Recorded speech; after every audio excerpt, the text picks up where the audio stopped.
got it. So I'm Mallorie Brodie. I'm the co-founder of Bridgit. We are a collaboration platform for the construction industry. So we help general contractors communicate with their subcontractors on site. So working on a lot of the residential high-rises in town. So you'll see our signs on those sites soon.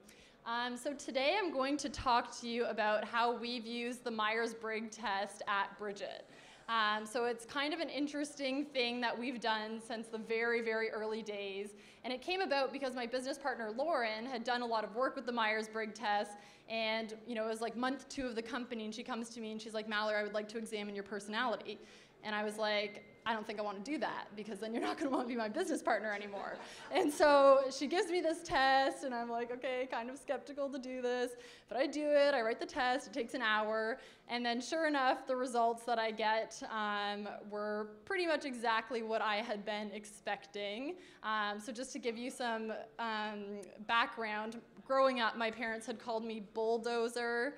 Fat Bastard was another nickname, Brick, Dead Weight. So it's all these like very intense, aggressive kind of nicknames. So anyways, the results of the test were this. So you know exactly what I'm like based off this. So it's called the Commander. I was going to include more of the strengths and weaknesses, but I didn't want to give you too much information. So this kind of gives you a rundown of how the Myers-Briggs works.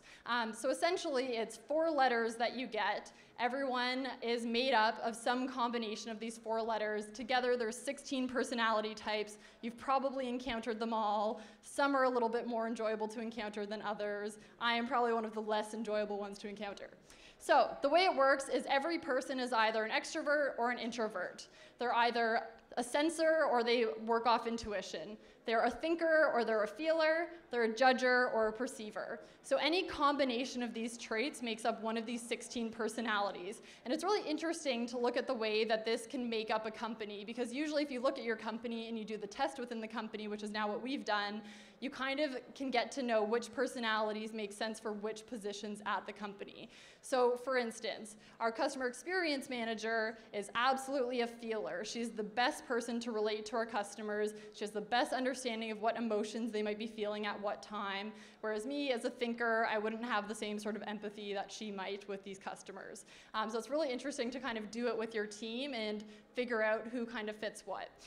One other interesting thing to point out. So the typical executive at a company is made up of the T and the J. So they're a thinker, and then they're a J, which is someone who's very checklist-oriented. They like order. Yet only 1% of females make up this, 25% of females make up the T characteristic, and 1% have the TJ. So it's kind of interesting to know that the sort of patterns that we've put to having executives at the company is only 1% of females. So this is good for the ladies in the room to know that in order to kind of take on these executive roles a lot of the time, you need to get really good at understanding how to bring out the T and the J to kind of fit into the corporate culture. So it's kind of an interesting thing. The other side of that is companies need to be more familiar with what benefits the F and the P can bring to the corporate culture. So kind of an interesting thing for any manager or anyone who's hiring to keep in mind. Now, how we use it. So there's a number of ways we use this.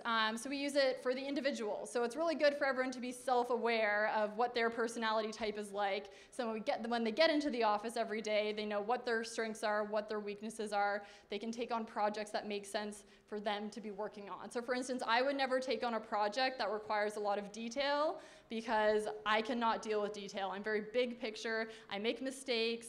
I don't even think the alignment in the slide deck is correct at all. Everything's off center. I don't know. I can't see it.